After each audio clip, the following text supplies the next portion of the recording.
તો how are you કેમ છો બધા? આજે અમે ગયા હતા સૂર્ય મંદિર જોવા.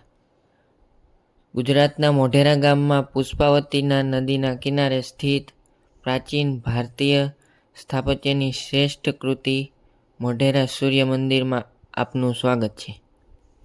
આ ભવ્ય મંદિર 1026થી 27માં સોલંકી વંશના રાજા ભીમ એક દ્વારા બનાવવામાં આવ્યું હતું, જેને ચૌલુક્ય વંશ તરીકે પણ ઓળખવામાં આવે છે.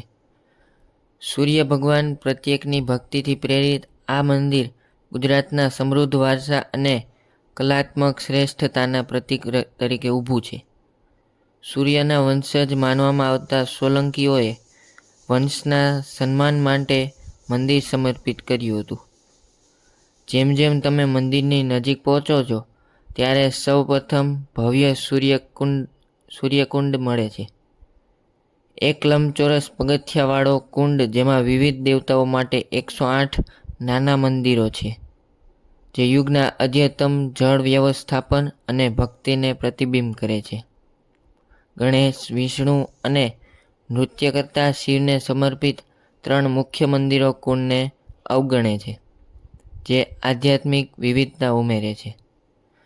મંદિર સંકુલમાં 3 સંરેખિત મુખ્ય ભાગો છે: ગુડા, મંડપ અથવા ગર્ભગૃહ, જેમાં એક સમયે સૂર્યની મૂર્તિ રહેતી હતી, અને સમપ્રકાશીય સૂર્યોદય સાથે તેના સંપૂર્ણ સંરેખણ માટે પ્રખ્યાત છે.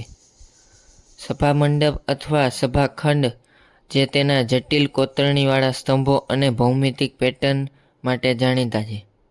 અને પવિત્ર સૂર્યકુંડ, મંદિરની દરેક સપાટી પર દેવતાઓ, નર્તકો, પ્રાણીઓ અને રોજિંદા જીવનના દ્રશ્યોની બારીકાઈથી વિગતવાર કોતરણી છે, જે મારું ગુર્જરા અથવા ચૌલુક્ય શૈલીની કલાત્મક નિપુણતા દર્શાવે છે. મંદિરની સૌથી નોંધપાત્ર વિશેષતાઓમાં એક તેની દિશા છે. આ મંદિર એવી રીતે સ્થિત છે કે સમપ્રકાશીય સમયે સૂર્યના પ્રથમ કિરણો ગર્ભગૃહને પ્રકાશિત કરે છે, જે તેના સર્જકોની સ્થાપત્યની પ્રતિભાના ઉજાગર છે.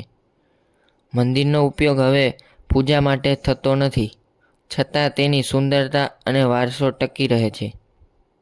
તેને 2022માં યુનેસ્કો વર્લ્ડ હેરિટેજની કામચલાઉ યાદીમાં ઉમેરવામાં આવ્યું હતું, જે ભારતના વારસાના રત્ન તરીકે તેના મહત્વને માન્યતા આપે છે.